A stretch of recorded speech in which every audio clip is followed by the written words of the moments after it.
तो आज फिर से आपको आपके कक्षा 12वीं में फिर से स्वागत है और हम लोग फिर से आज एक नए टॉपिक के साथ अध्ययन की शुरुआत करेंगे।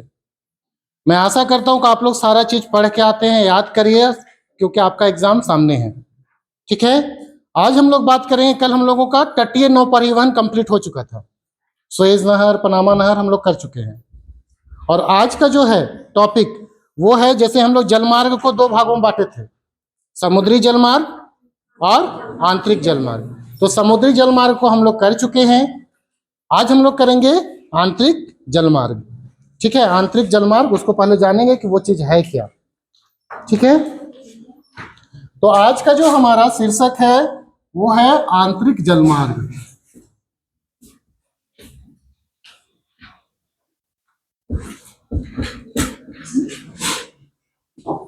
इनलैंड वाटरवेज, इंग्लिश में बोलते हैं इनलैंड वाटरवेज, यानी कि आंतरिक में जो स्थल भाग है वहां पे जो क्या है, जल वाले क्षेत्र हैं, वहां पे जल परिवहन जो किया जाता है उसी को हम लोग आंतरिक जलमार्ग कहते हैं। तो सबसे पहले इसको क्या करेंगे, हम लोग परिभाषित करेंगे कि आखिर ये है क्या, आंतरिक जलमार्ग या इनलैंड वाटरवेज होता क्या है। ठीक है, इनलैंड वाटर वेज मार्ग्स, ठीक है ना, ये आखिर होते क्या है। तो लिखिए इसमें, आंतरिक जलमार्ग जल परिवहन का एक ऐसा, आंतरिक जलमार्ग जल परिवहन का एक ऐसा माध्यम है, आंतरिक जलमार्ग जल परिवहन का एक ऐसा माध्यम है जो किसी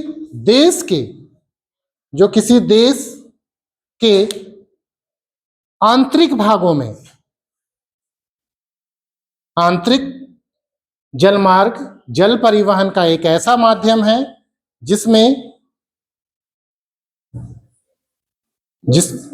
जो किसी देश के आंतरिक भागों में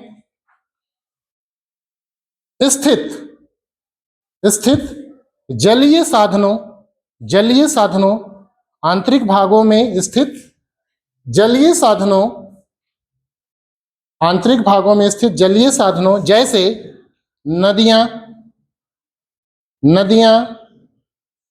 झीलें, नहरें, बांध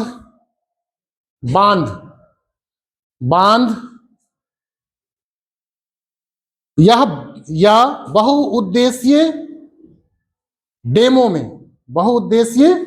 में, डेम जानते हैं ना, बहुउद्देशीय जो बांध होते हैं उसको डेम बोलते हैं, बहुउद्देशीय डेमों में संचालित किया जाता है। तो आंतरिक जलमार्ग क्या है, जल परिवहन का एक माध्यम है, जल परिवहन का माध्यम। ठीक है, और ये क्या होता है, तो किसी भी देश, ठीक है, निश्चित देश, कोई सर्टेन देश है, देश के आंतरिक भागों,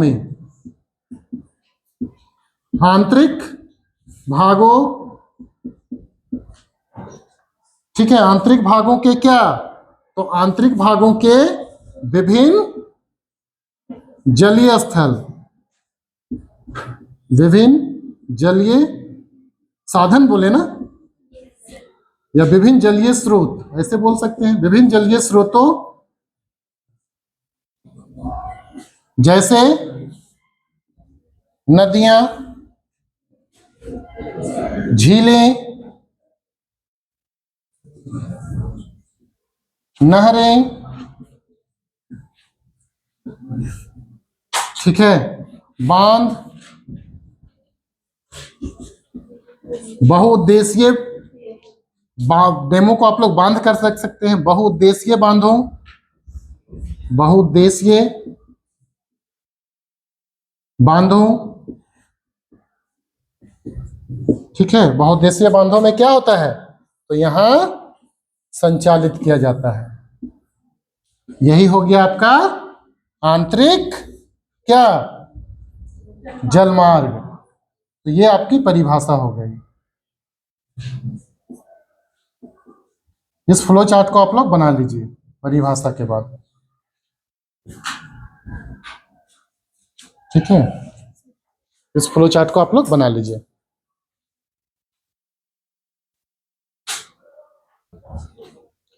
तो इसमें एक और आप लोग जोड़ लीजिएगा साधन, तटीय क्षेत्र।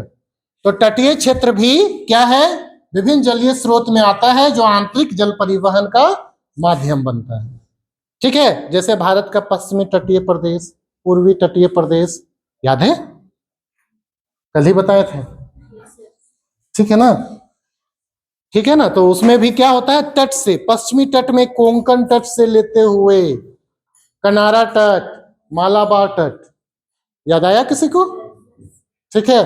पूर्वी तट में उत्तरी सरकार तट से लेते हुए कोरोमंडल तट तक। अब आप बताइए कि क्या 11th वाला आपके लिए उपयोगी नहीं है, जो कल हम बताए हैं आपको, ठीक है, ऑनलाइन में। तो वहीं से ना भी हम इसको ले रहे हैं। पढ़ाई कभी भी किसी भी क्लास का हो, आप कहीं भी डाल सकते हैं उसको, डिपेंड चाहिए आपका प्रेजेंस ऑफ माइंड और आईक्यू। आप 11 वाले चीजों को भी 12th में डाल सकते हैं। भारत का भूगोल पढ़े हैं जी, यहां भी भारत का पार्ट 2 में पढ़ना है आपको, ठीक है ना। तो अब देखते हैं, अभी हम लोग जान लिए कि आंतरिक जलमार्ग होता क्या है। तो आंतरिक जलमार्ग से तात्पर्य विभिन्न या निश्चित देशों के आंतरिक भागों में विभिन्न जलीय स्रोतों के माध्यम से होने वाले जल परिवहन को कहते हैं, जैसे नदियां, झीलें, नहरें, बांध, बहुउद्देशीय बांध और तटीय प्रदेश, ठीक है ना। अब देखते हैं कि विश्व के, ठीक है, विश्व के प्रमुख आंतरिक जलमार्ग कौन कौन से हैं, ठीक है। तो लिखिए, पैराग्राफ चेंज करके लिखिए। उपरोक्त परिभाषा से स्पष्ट है, उपरोक्त परिभाषा से स्पष्ट है, पैराग्राफ चेंज करके, उपरोक्त परिभाषा से स्पष्ट है कि आंतरिक जलमार्ग, आंतरिक जलमार्ग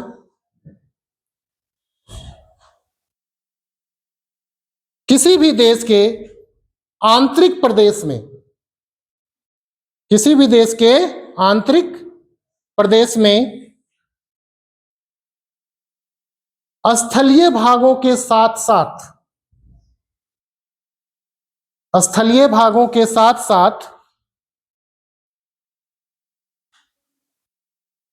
पाए जाने वाले, स्थलीय भागों के साथ साथ पाए जाने वाले जलीय स्रोतों में, जलीय स्रोतों में, स्थलीय भागों के साथ साथ पाए जाने वाले जलीय स्रोतों में संचालित किया जाता है, जलीय स्रोतों में संचालित किया जाता है।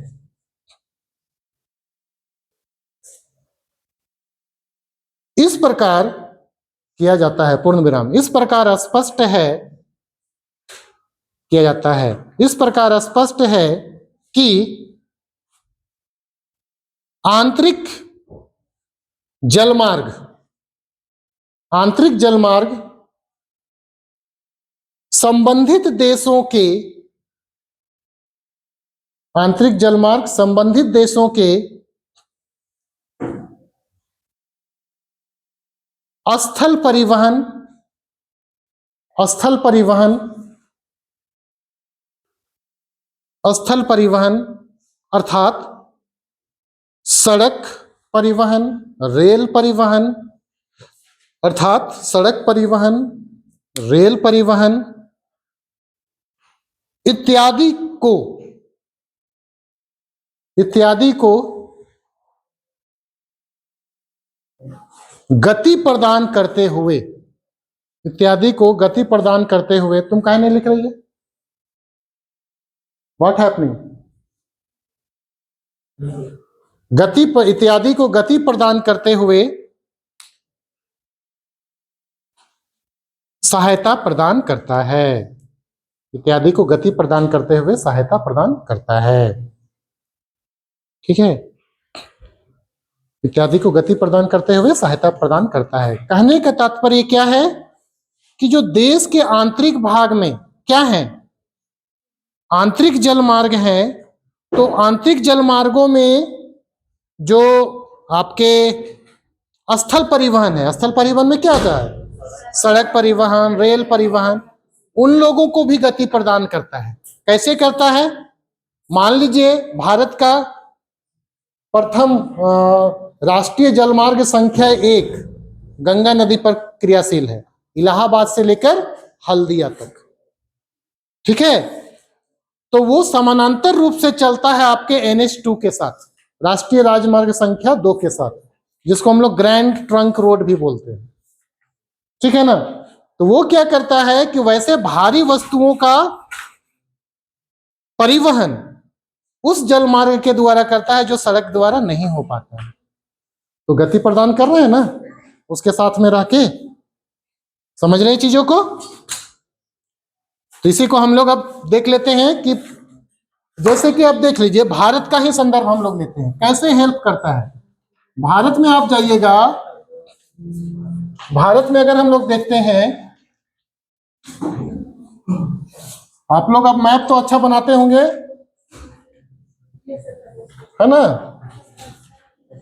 तो भारत में आप लोग देखिएगा, ये आंतरिक भाग है हुआ, तटीय समुद्री भाग नहीं बल्कि आंतरिक भाग।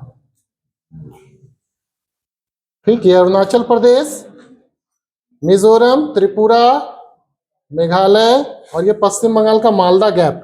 मालदा गैप याद आया? कल बात किए थे हम लोग मालदा गैप के संदर्भ में। मालदा गैप मेघालय का पठार को अलग करता है। ठीक है, तो यहां पे देखिए, ये जो है अरब सागर और ये बंगाल की खाड़ी और ये हिंद महासागर, ये सब क्या हुआ भारत के लिए? ये सब हो गया समुद्री मार्ग का माध्यम। समुद्री मार्ग का माध्यम हुआ ना, अरब सागर है ये, और ये बंगाल की खाड़ी, और दक्षिण में हिंद महासागर। अच्छा, आप लोग ये बताइए कि अरब सागर और बंगाल की खाड़ी कौन से महासागर में संबंधित है? किस महासागर से संबंधित है? ठीक है, हिंद महासागर। कुछ भी बोल देते हो है? यहां दिखा रहे हैं कि हिंद महासागर है। कल भी हम क्लास में आपको ऑनलाइन बताए थे कि इसकी प्रायद्वीपीय स्थिति की वजह से ये 2 भागों में बट गया है, बंगाल की खाड़ी और अरब सागर। तो अरब सागर और बंगाल की खाड़ी हिंद महासागर का ही पार्ट है, जो भारत की प्रायद्वीपीय स्थिति की वजह से 2 वर्गों में बट गया। तो यहां जो संचालित हो रही है, जो परिवहन हो रहा है, वो ये किसका माध्यम है? भूमध्य सागर, हिंद महासागर, समुद्री मार्ग। याद आया? क्योंकि हिंद महासागर का पार्ट है ये, और यहाँ पे मुंबई है, याद करिए, उससे कनेक्ट होते थे। तो इसका बात अभी हम लोग नहीं करेंगे, अब हम लोग बात करेंगे आंतरिक जलमार्ग का। किसका? आंतरिक जलमार्ग। तो भारत के संदर्भ में देख लेते हैं, समझाने के लिए आपको ले रहे हैं हम भारत, क्योंकि आप भारत के हैं, आप ज्यादा समझ पाइएगा। अब यहाँ पे देखिए कि ये जो तटीय क्षेत्र है, ये तट है ना, पश्चिमी तट, तो पश्चिमी तट के साथ साथ जो भाग है, यहां से जो परिवहन होता है, और ये पूर्वी तट के लगे हुए तट के साथ जो परिवहन होता है, सागर के तट के साथ साथ में, तो ये भी आपका क्या हो जाएगा? आंतरिक जलमार्ग का भाग। जबकि आंतरिक भाग में बहुत सारे जलीय मार्ग हैं, बहुत सारे हैं, जैसे विभिन्न नदियां, जैसे गंगा नदी। गंगा नदी है ना बाबू, ये उत्तराखंड, उत्तर प्रदेश, बिहार, झारखंड होते हुए पश्चिम बंगाल और बांग्लादेश की ओर चला जाता है। ठीक, इसी प्रकार यहाँ पे कौन सा है? चिल्का लेक है, पुरी के पास चिल्का लेक है। मैं एग्जांपल दे रहा हूं। तो चिल्का लेक में क्या होता है? जो इस द्वीप में स्थित है, वो इस तट की ओर किसके द्वारा आ रहे हैं? जहां आंतरिक जलमार्ग के द्वारा।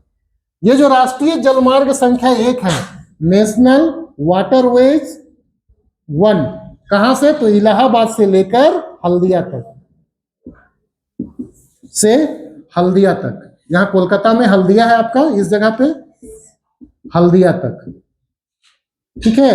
तो ये क्या कर रहा है? यहां से आखिर जो भारी वस्तु है उसको भी परिवहन करने का काम कर रहा है। तो ये सब आपके एग्जाम्पल क्या हो गए? आंतरिक जलमार्ग के एग्जाम्पल हो गए।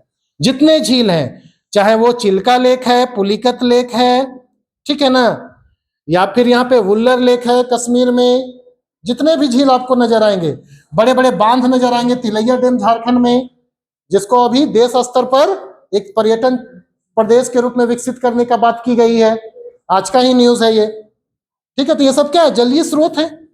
अब वहां पे जाके देखिए तो इस क्षेत्र से उस क्षेत्र के लिए स्टीमर से पार होते हैं, ठीक है ना, मैं भारत के संदर्भ में बात कर रहा हूं, ठीक है। तो ये आपका उदाहरण हुआ आंतरिक जलमार्ग का, ठीक है। पैराग्राफ चेंज करके लिखिए तो,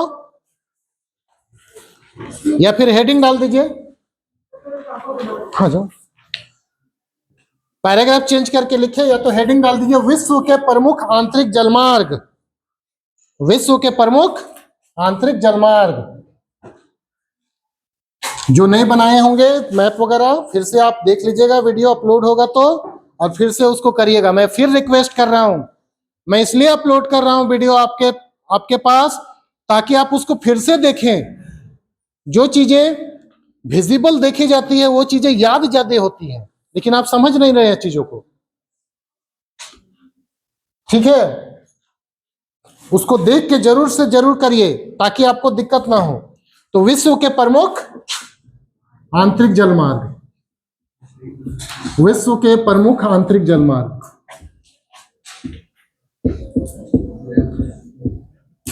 आंतरिक जलमार्ग। सेकेंड बुक जो होगा पार्ट 2, उसमें हम लोग पढ़ेंगे भारत का जलमार्ग, है ना, हाँ इसमें दिया हुआ होगा, हाँ सेकेंड में। तो अब देखते हैं हम लोग विश्व के प्रमुख आंतरिक जलमार्ग में कौन कौन से लिखे। विश्व के प्रमुख आंतरिक जलमार्ग निम्नलिखित हैं, विश्व के प्रमुख आंतरिक जलमार्ग निम्नलिखित हैं, ठीक है। पहला लिखिए राइन जलमार्ग, राइन जलमार्ग, राइन जलमार्ग, ये जर्मनी में है बाबू, हम लोग जब करेंगे उस समय ध्यान लेंगे। दूसरा लिखिए डेन्यूब जलमार्ग, ये सब नदियां हैं, ध्यान दीजिएगा, राइन नदी है ना, तो उसी पे जलमार्ग बनाया गया। दूसरा लिखिए डेन्यूब, ये भी यूरोप में है, डेन्यूब जलमार्ग, पश्चिमी यूरोप का सबसे लंबी नदी में से एक है ये डेन्यूब जलमार्ग। नेक्स्ट लिखिए वोल्गा जलमार्ग, ये भी वोल्गा नदी है यूरोप में, तीनों अभी यूरोप का बात किए हम लोग। वोल्गा जलमार्ग, ठीक, वोल्गा जलमार्ग। नेक्स्ट लिखिए वृहद झीलें सेंट लॉरेंस जलमार्ग, वृहद झीलें सेंट लॉरेंस, सेंट लॉरेंस जलमार्ग, ठीक है। नेक्स्ट में लिखिए वृहद झीलें सेंट लॉरेंस जलमार्ग, वृहद, वृहद कर दीजिए, वृहद होता है, वृहद झीलें सेंट लॉरेंस जलमार्ग। नेक्स्ट लिखिए मिसिसिपी जलमार्ग,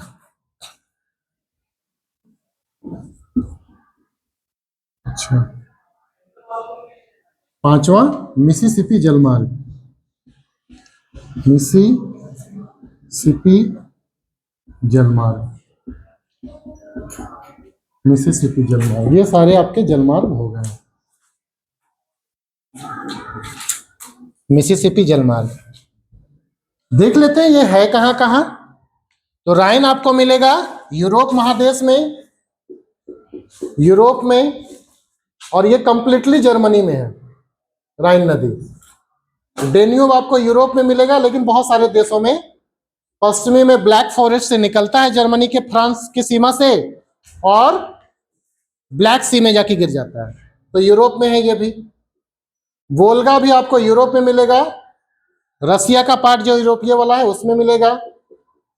आप लोग एटलस में जाके देख लीजिएगा घर में, आजकल हम लोग इस पे डिटेल बात करेंगे। वृहद झील है और सेंट लॉरेंस जलमार्ग, ये आपको मिलेगा नॉर्थ अमेरिका में। जो 5 झील बताए थे ना, superior lake, lake superior, lake eri, lake Michigan, lake Huron और लेक ऑन्टोरियो। ठीक है, लैब में जो आप लोग को हम बताए थे, याद है ना, 5 झीलों। और वो झील जो है सेंट लॉरेंस नदी के साथ कनेक्ट होता है और अंततः जाके अटलांटिक महासागर में मिल जाता है। तो ये आपको नॉर्थ अमेरिका महाद्वीप में मिलेगा, नॉर्थ अमेरिका महाद्वीप। मिसिसिपी जलमार्ग आपको कंप्लीटली यूएसए में मिलेगा, यूएसए के नॉर्थ से शुरू होता है और वो अल्बामा में गल्फ ऑफ मैक्सिको में जाके मिल जाता है, तो ये यूएसए। तो आप लोग लिख लीजिए, और उस जगह पे जाके आप लोग ये नदी को देख के आइएगा, ठीक है। इसको जल्दी से लिखिए, और क्लास को हम लोग आज का क्लास यहीं पे समाप्त करते हैं। कल एक नए टॉपिक के साथ हम लोग फिर से शुरू करेंगे। धन्यवाद।